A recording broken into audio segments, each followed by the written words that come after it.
আসসালামু আলাইকুম। তোমরা যারা এইচএসসি বা আলিম পরীক্ষা দিচ্ছ, তোমাদের বৃহস্পতিবার অর্থাৎ 18 তারিখের পরীক্ষা স্থগিত করা হয়েছে।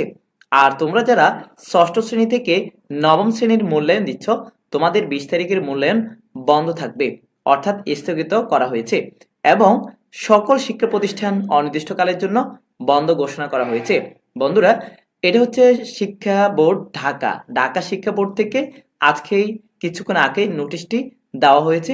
তবে অন্যান্য শিক্ষা বোর্ডে তোমরা যারা আছো, তোমাদেরও কিন্তু এই ঢাকা শিক্ষা বোর্ডের মতোই বা পরীক্ষা স্থগিত থাকবে, অর্থাৎ এইচএসসি বা আলি পরীক্ষা স্থগিত থাকবে। ষষ্ঠ শ্রেণী থেকে নবম শ্রেণীর মূল্যায়ন বন্ধ থাকবে এবং অন্যান্য শ্রেণীতে যে চলমান ক্লাস চলমান আছে সেগুলো বন্ধ থাকবে।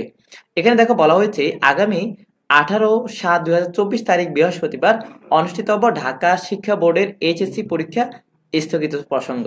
অর্থাৎ তোমাদের এখানে ঢাকা বোর্ডের কথা বলা হয়েছে, তবে অন্যান্য শিক্ষা বোর্ডও কিন্তু বন্ধ থাকবে, যেহেতু সকল শিক্ষা প্রতিষ্ঠান বন্ধের ঘোষণা করা হয়েছে সেজন্য।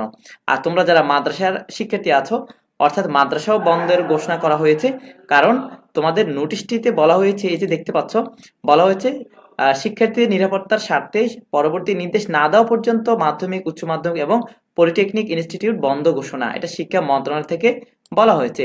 তো সেজন্য এখানে তোমাদের অন্যান্য শিক্ষা বোর্ডে তোমরা যারা আছো তোমাদেরও বন্ধ থাকবে।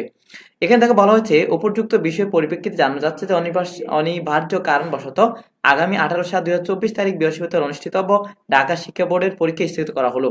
স্থগিত হওয়া পরীক্ষার পরিবর্তিত সময়সূচি বিজ্ঞপ্তির মাধ্যমে পরবর্তীতে জানিয়ে দেওয়া হবে। 21/7/2024 তারিখ হতে পূর্ব ঘোষিত সমস্যা অনুযায়ী পরীক্ষা যথারীতি চলবে। কিন্তু এখানে তোমাকে অনির্দিষ্টকালের জন্য শিক্ষা প্রতিষ্ঠান বন্ধ ঘোষণা করা হয়েছে এবং 18 তারিখ বন্ধ দেওয়া হয়েছে। তবে পরবর্তী পরীক্ষা এখানে বলা হয়েছে যথারীতি চলবে। তবে তোমরা অপেক্ষা থাকো, দেশের পরিস্থিতির উপর ডিপেন্ড করে তোমাদের পরীক্ষা হওয়ার সম্ভাবনা আছে। ভালো থাকবে, সুস্থ থাকবে। ধন্যবাদ। আল্লাহ হাফেজ।